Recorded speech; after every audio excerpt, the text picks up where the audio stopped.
간절히 소원합니다. 오늘 본문인 빌립보서 3장은 멀리 떨어져 있는 빌립보 성도들을 향해서 바울이 권면하는 내용이 담겨 있습니다. 빌립보서는 바울이 빌립보를 처음 방문하고 난 이후에 약 10년여의 시간이 흐른 뒤에 다시 바울이 그들을 기억하며 보낸 편지입니다. 빌립보는 바울에게 있어서 특별한 의미가 있는 곳입니다. 왜냐하면 그가 유럽 선교를 시작하면서 첫 번째로 들렸던 곳이기 때문에 그렇습니다. 그럼에도 불구하고 빌립보에서의 바울과 실라를 중심으로 한 그 일행의 선도는 빌립보 사람들에 의해서 환영받지 못했고 감옥에 갇히기도 했고, 결국에는 얼마 지나지 않아서 바울 일행은 빌립보를 떠나서 데살로니가로 옮겨가서 선도를 이어가게 됩니다. 이처럼 길지 않은 기간 동안의 만남이었지만 바울과 빌립보 교회 사이에서는 특별한 관계가 맺어졌음을 빌립보서 말씀을 통해서 우리가 확인할 수 있습니다. 빌립보서 4장 15절과 16절의 말씀을 저와 여러분이 한 목소리로 함께 읽었으면 좋겠습니다. 4장 15절과 16절의 말씀입니다. 시작. 빌립보의 교우 여러분,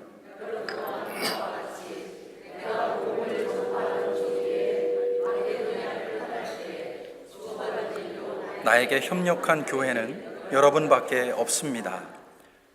내가 데살로니가에 있을 때에도 여러분은 내가 쓸 것을 몇 번 보내어 주었습니다. 바울이 마게도냐를 떠날 때에 다른 어떤 교회도 그에게 재정적인 지원을 하지 않았지만 빌립보 교회 성도들은 바울을 기억하고 그를 지원해 주었습니다. 빌립보를 쫓겨나서 데살로니가에 이르렀을 때에도 빌립보 교회는 그를 기억하고 여러 번 그에게 도움을 주었음을 바울은 회상하고 있습니다. 이처럼 빌립보 교회와 바울의 만남은 물리적인 시간으로 보면 짧았지만 그 만남의 깊이는 결코 얕지 않았음을 그의 고백을 통해 확인할 수 있습니다. 비록 빌립보를 떠났지만 그들이 나누어 주었던 사랑과 보살핌 그리고 기도를 바울이 잊을 수 없음을 편지에서 고백합니다. 빌립보서 1장 7절과 8절의 말씀을 다시 한번 다 같이 읽기를 원합니다. 빌립보서 1장 7절과 8절인데요, 이 안에 담겨있는 바울의 마음을 한번 느껴보시기 바랍니다. 시작. 내가 여러분 모두를 이렇게 생각하는 것은 나로서는 당연한 일입니다. 내가 여러분을 내 마음에 간직하고 있기 때문입니다. 여러분 모두는 내가 갇혀 있을 때나 복음을 변호하고 입증할 때에 내가 받은 은혜에 동참한 사람들입니다. 내가 그리스도 예수의 심정으로 여러분 모두를 얼마나 그리워하고 있는지는 하나님께서 증언하여 주십니다. 제2차 선교여행을 하는 동안, 그리고 이어지는 감옥 생활 동안 자신을 기억해주고 위해서 기도해주고 변함없는 사랑과 재정적인 지원을 해주었던 빌립보 사람들에게, 아니 그 성도들에게 고마움을 전하기 위해 로마의 감옥에 갇혀있는 바울은 지금 이 편지를 쓰고 있는 것입니다.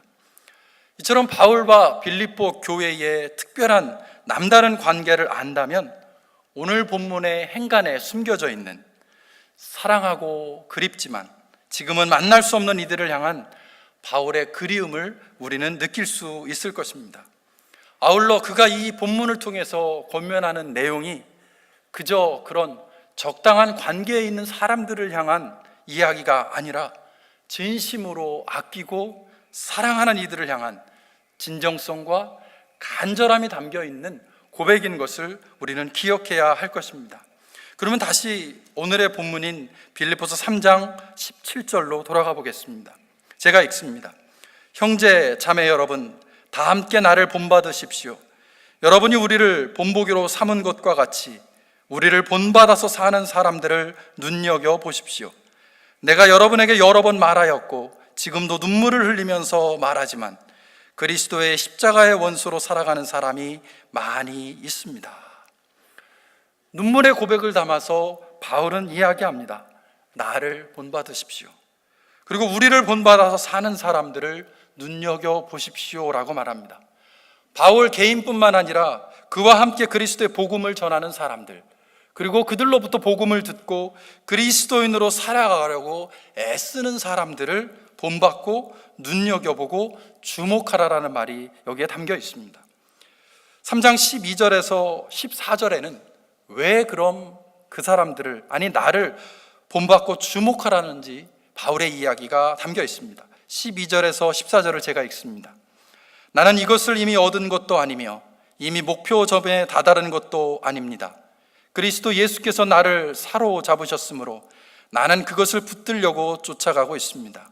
형제자매 여러분, 나는 아직 그것을 붙들었다고 생각하지 않습니다. 내가 하는 일은 오직 한 가지입니다. 뒤에 있는 것은 잊어버리고 앞에 있는 것을 향하여 몸을 내밀면서 그리스도 예수 안에서 하나님께서 위로부터 부르신 그 부르심의 상을 받으려고 목표점을 바라보고 달려가고 있습니다. 바울의 고백입니다.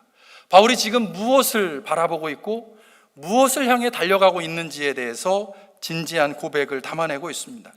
12절에 이것을, 목표점에 그것을, 13절에 그것을, 앞에 있는 것을, 14절 목표점을, 비슷하고 유사한 표현들이 반복되어지고 있습니다. 바로 그 목표, 그것을 바울이 바라보고 그것을 향해 나아가고 있다라는 것입니다.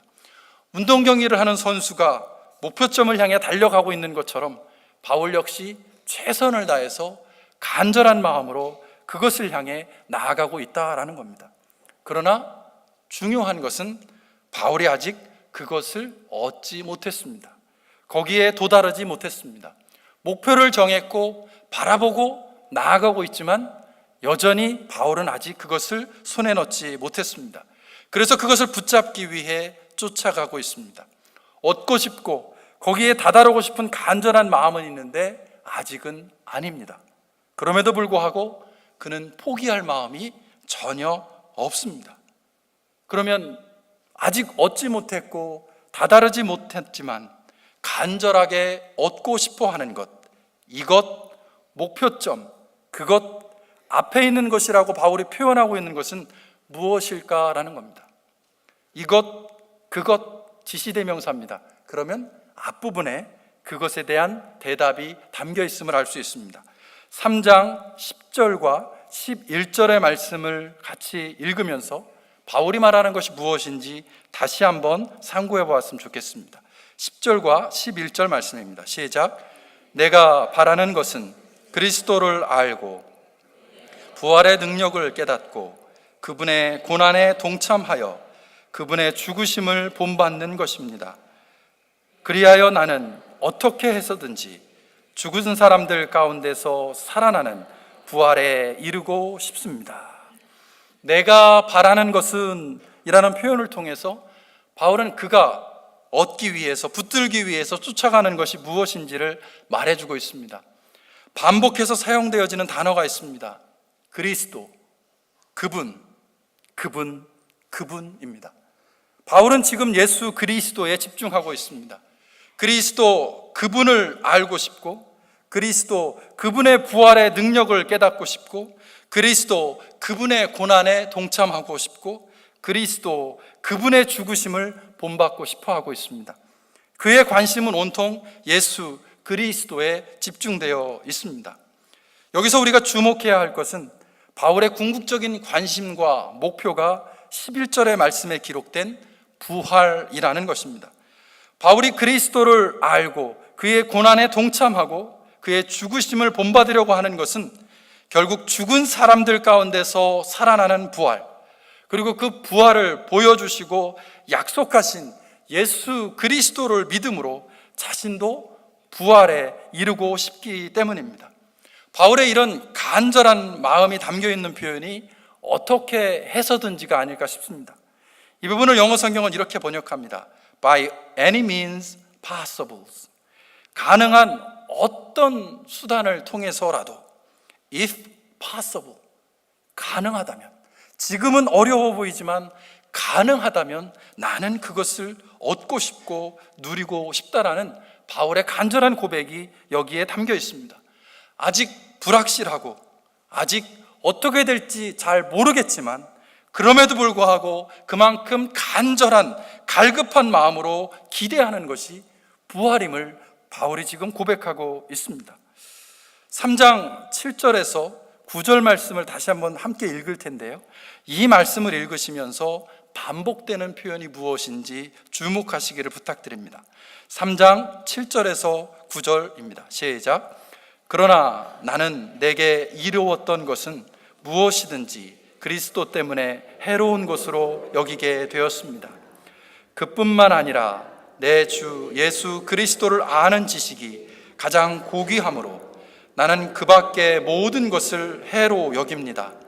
나는 그리스도 때문에 모든 것을 잃었고 모든 것을 오물로 여깁니다. 나는 그리스도를 얻고 그리스도 안에 있는 사람으로 인정받으려고 합니다.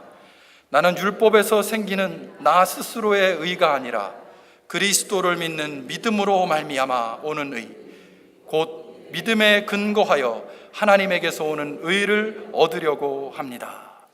그리스도 때문에, 그리스도를 아는 지식, 그리스도를 얻고 그리스도 안에 있는 사람으로, 그리스도를 믿는 믿음으로. 7절, 8절, 9절에 3절에서 계속해서 반복적으로 그리스도가 등장합니다. 이처럼 바울은 계속 예수 그리스도에 집중합니다. 예수 그리스도가 보여준 부활이 그에게 상당한 충격과 도전을 주었음을 이 말씀을 통해 다시 한번 확인할 수 있습니다. 그리고 이 예수 그리스도 때문에, 그가 확증해준 부활 때문에 바울은 새로운 결단을 했음을 고백하고 있습니다. 내게 이로웠던 것을 해로운 것으로 여기게 되었다. 그 밖의 모든 것을 해로 여긴다. 모든 것을 잃었고 그 모든 것을 오물로 여긴다. 여기서 오물이라고 표현한 것을 개역개정 성경에서는 배설물로 표현합니다. 또 영어 성경에서는 garbage 또는 rubbish라고 하는 단어로 번역합니다. 이전에는 너무나 귀하고 값진 것으로, 소중한 것으로 여겨지던 것들이 이제는 오물, 배설물, garbage, rubbish와 같이 아무것도 아닌 것으로 변하게 됐다라는 엄청난 고백이 담겨 있습니다. 그럼 바울의 원래 모습이 어땠을까요? 바울이 원래 중요하게 여겼던 것이 무엇일까요? 오늘 본문은 그것을 우리에게 알려주고 있습니다. 3장 4절에서 6절 말씀인데요, 제가 한번 읽겠습니다. 하기야 나는 육신에도 신뢰를 둘만 합니다. 다른 어떤 사람이 육신에 신뢰를 둘 만한 것이 있다고 생각하면 나는 더욱 그러합니다. 나는 난지 8해 만에 할례를 받았고 이스라엘 민족 가운데서도 베냐민 지파요, 히브리 사람 가운데서도 히브리 사람이요, 율법으로는 바리새파 사람이요, 열성으로는 교회를 박해한 사람이요, 율법의 의로는 흠잡을 데가 없는 사람이었습니다. 바울은 여기서 우리라고 하는 대명사를 빼버리고 나라고 하는 대명사를 통해서 자신이 얼마나 대단한 존재인지를 강조하고 있습니다. 아무나 8일 만에 할례를 받을 수 없는데 나는 난지 8일 만에 할례를 받은 정통 유대인이다라는 것입니다.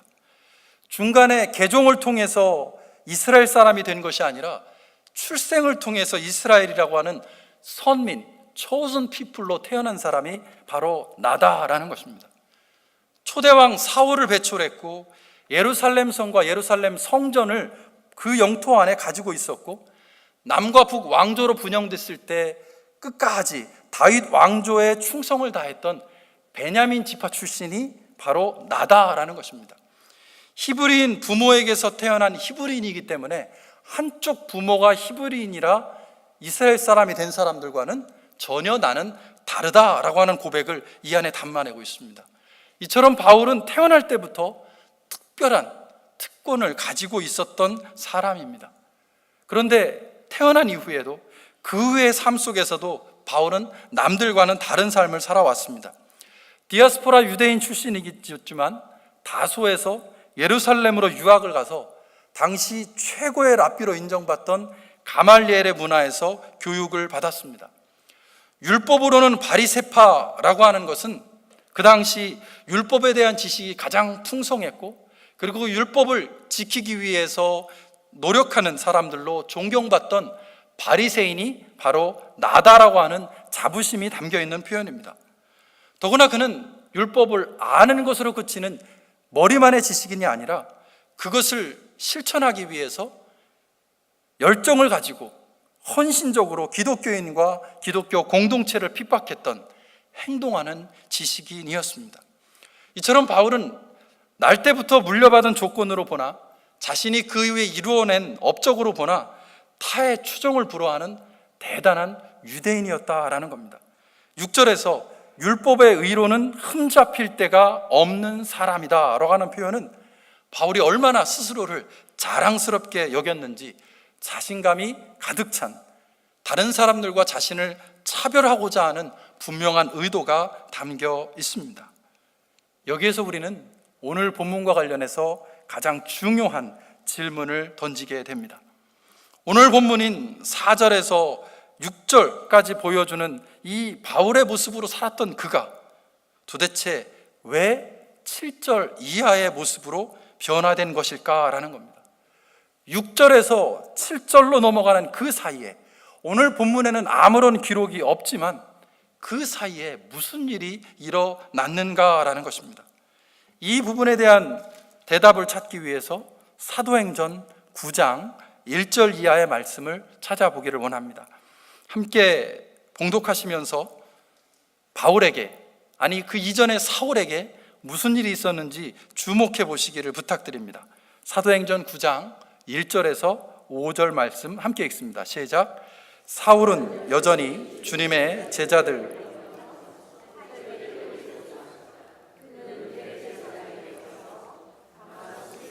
여러 회당으로 보내는 편지를 써달라고 하였다. 그는 그 도를 믿는 사람은 남자나 여자나 가리지 않고 닥치는 대로 묶어 끌고 오려는 것이었다. 사울이 길을 가다가 다마스쿠스 가까이에 이르렀을 때에 갑자기 하늘에서 환한 빛이 그를 둘러 비추었다. 그는 땅에 엎어졌다. 그리고 사울아, 내가 왜 나를 핍박하느냐 하는 음성을 들었다.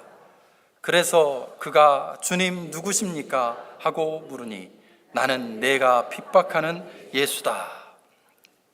1절과 2절의 말씀은 오늘 본문인 빌립보서 3장 4절에서 6절까지의 말씀과 맥을 같이 하고 있습니다. 위협, 살기, 가리지 않고 닥치는 대로라고 하는 거친 표현 속에서 우리는 바울이 얼마나 자신의 신념과 신앙에 확신을 갖고 있었는지, 얼마나 자신감을 가지고 열정적으로 그리스도인들을 핍박했는지를 느끼게 됩니다. 그러나 3절 이하의 말씀은 이랬던 그가 완전히 다른 사람으로 변화되는 결정적인 체험을 하게 됨을 보여주고 있습니다. 갑자기 하늘에서 환한 빛과 함께 음성이 들립니다. 물론 부활하신 주님의 음성입니다. 사울아, 사울아, 내가 왜 나를 핍박하느냐? 바울은 결코 예수를 핍박한 적이 없습니다. 단지 예수를 믿는 그리스도인들과 그리스도인으로 모여있는 공동체를 핍박했을 뿐이지만 주님은 나를 핍박했다라고 말씀하고 계십니다. 이 빛 속에 임한 이 음성, 부활한 예수 그리스도의 음성을 듣고 바울은 더 이상 사울이 아니라 바울로 살아가는 결정적인 전환점을 맞이하게 됩니다. 주님 누구십니까? 라고 주님의 이름을 부르는 그 순간부터 그는 전혀 다른 삶의 차원으로 옮겨가게 됩니다. 이처럼 부활하신 주님을 만나는 체험, 그 체험의 순간을 계기로 바울은 비포와 애프터로 완전히 구별되는 삶을 살아가기 시작합니다. 오늘 본문으로 돌아가서 보면 빌립보서 3장 6절과 7절 사이에 바로 이 사도행전 9장의 사건이 존재하는 것입니다. 사도행전 9장의 이 체험이 바울의 가치관에 근본적인 변화를 가져옵니다. 부모에게서 물려받은 것, 자신이 노력해서 성취한 것들이 과거에는 스스로를 의지하게 하고 자신감 있게 하는 자랑거리였습니다. 그러나 다마스커스로 가는 그 길에서 예수와의 만남을 가진 이후에는 이제까지 이로운 것으로 여겨졌던 것들이 해로운 것으로, 심지어는 오물로, 배설물로 보인다고 고백합니다. 왜냐하면 그것을 여전히 붙잡고 있으면, 그것을 자랑스럽게 여기면 부활하신 예수 그리스도를 만날 수 없고 알고 깨달을 수 없기 때문에 그렇습니다. 여기서 우리는 부활하신 예수 그리스도를 만나기 전과 만난 후에 바울의 변화를 비교하면서 결정적인 차이를 발견하게 됩니다. 그것은 누구를 살리려 하고 누구를 죽이려 하는가라는 질문에 대한 이전과 이후에 그의 대답이 바뀌었기 때문에 그렇습니다. 부활한 예수 그리스도를 만나기 전 바울은 나를 살리고 다른 사람을 죽이려고 했던 사람이었습니다. 사도행전 9장 1절과 2절에서 바울은 그리스도인들을 잡아 가두고 핍박하고 죽이는 일에 열심을 내는 사람이었음을 봅니다. 왜냐하면 그들을 죽이는 것이 내가 사는 길이고, 내가 잘 사는 길은 결국 그리스도인들을 핍박하고 죽이는 것이라 믿었기 때문에 그렇습니다. 자기 스스로 만족하기 위해서, 아니 멋지게 폼나게 살아가기 위해서 남들로부터 바리새인 중에 바리새인이라고, 히브리인 중에 히브리인이라고 인정받고 칭찬받기 위해서 그는 다른 사람들을 핍박하고 죽이려 했던 사람입니다. 그것이 옳은 일이고 하나님이 기뻐하는 것이라 심지어 확신했습니다.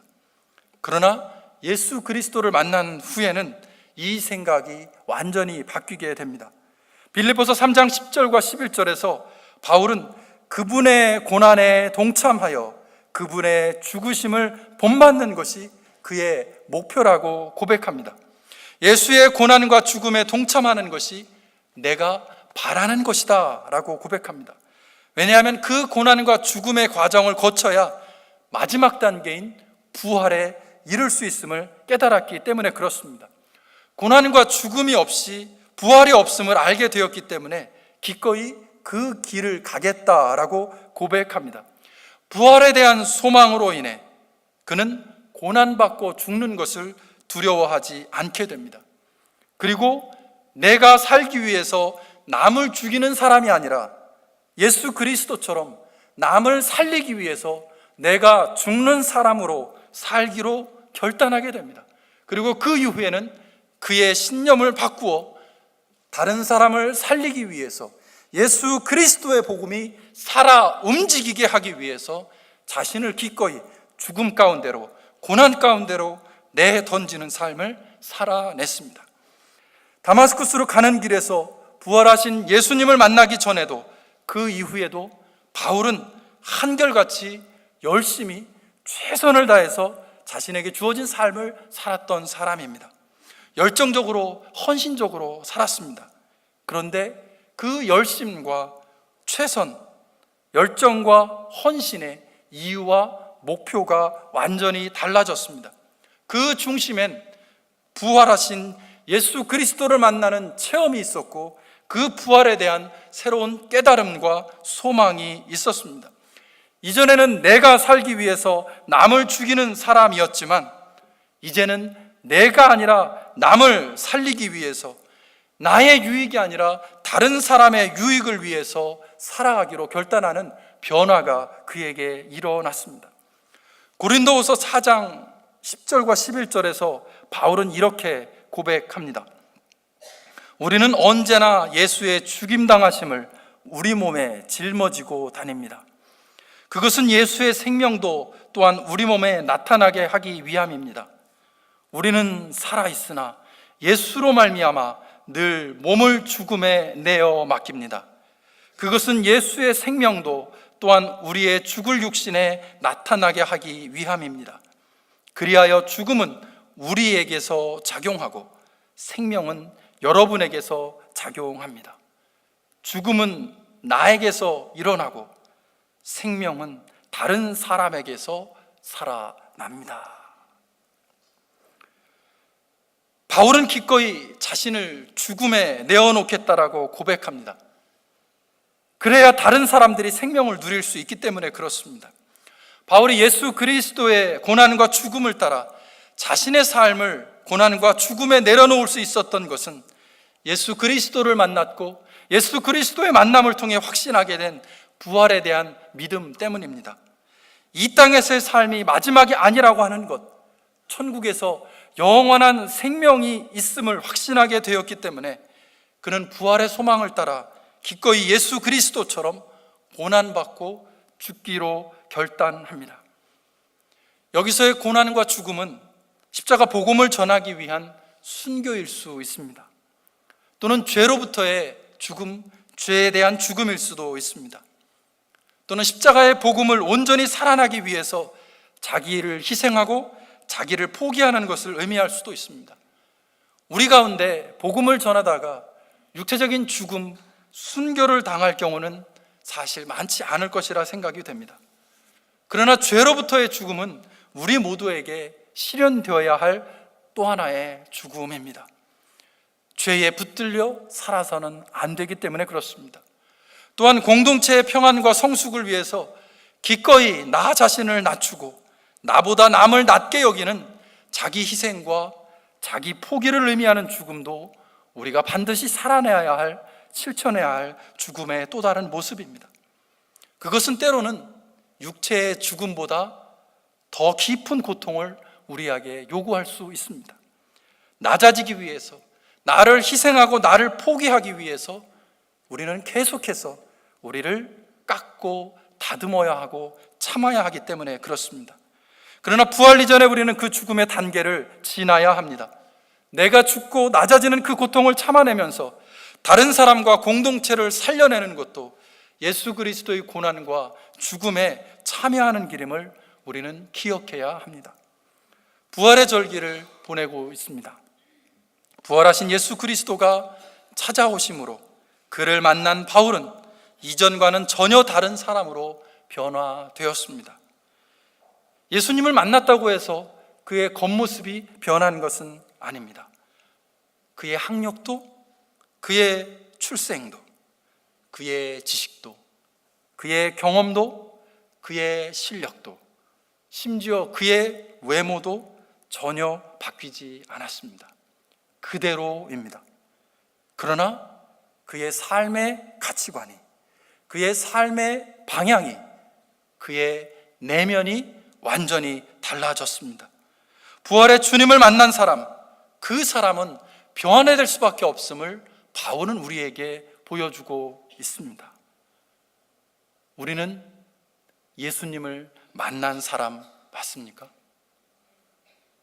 우리는 예수님을 만난 그 경험으로 인해 변화된 사람 맞습니까? 바울이 부활하신 주님을 만나는 체험을 통해 전혀 차원이 다른 삶을 살았던 것처럼 우리에게 이 체험과 변화가 있기를 주님의 이름으로 축복합니다. 아무리 교회를 오래 다닌다고 해도, 아무리 교회 안에서의 직분이 변화된다고 해도 부활하신 예수 그리스도를 만나는 체험이 없다면 저와 여러분은 아직 변화된 사람이 아닐 것입니다. 10절과 11절에서 내가 바라는 것은 이라고 바울이 고백했던 것이 우리의 고백이 될 수 있기를 간절히 소망합니다. 메시지의 신약의 번역으로 빌립보서 3장 7절에서 11절 말씀을 읽고 설교를 마무리하겠습니다. 나는 저들이 자랑스럽게 내세우는 조건들을 내가 명예를 여겼던 다른 모든 것과 함께 갈기갈기 찢어 쓰레기통에 내던졌습니다. 왜 그랬을까요? 그리스도 때문입니다. 그렇습니다. 내가 전에 그토록 중요하게 여겼던 모든 것이 내 삶에서 사라져 버렸습니다. 그리스도 예수를 내 주님으로 직접 아는 고귀한 특권에 비하면 내가 전에 보탬이 된다고 여겼던 모든 것은 하찮은 것, 곧 개똥이나 다름없습니다. 나는 그 모든 것을 쓰레기통에 버렸습니다. 그것은 내가 그리스도를 품고 또한 그 품에 안기려는 것이었습니다. 그리스도를 직접 알고 그분의 부활의 능력을 경험하고 그분의 고난에 동참하면서 죽기까지 그분과 함께 하기 위해 나는 그 모든 하찮은 것을 버렸습니다. 죽은 자들 가운데서 살아나는 부활에 이르는 길이 있다면 나는 그 길을 걷고 싶습니다. 기도하시겠습니다. 사울을 찾아오셔서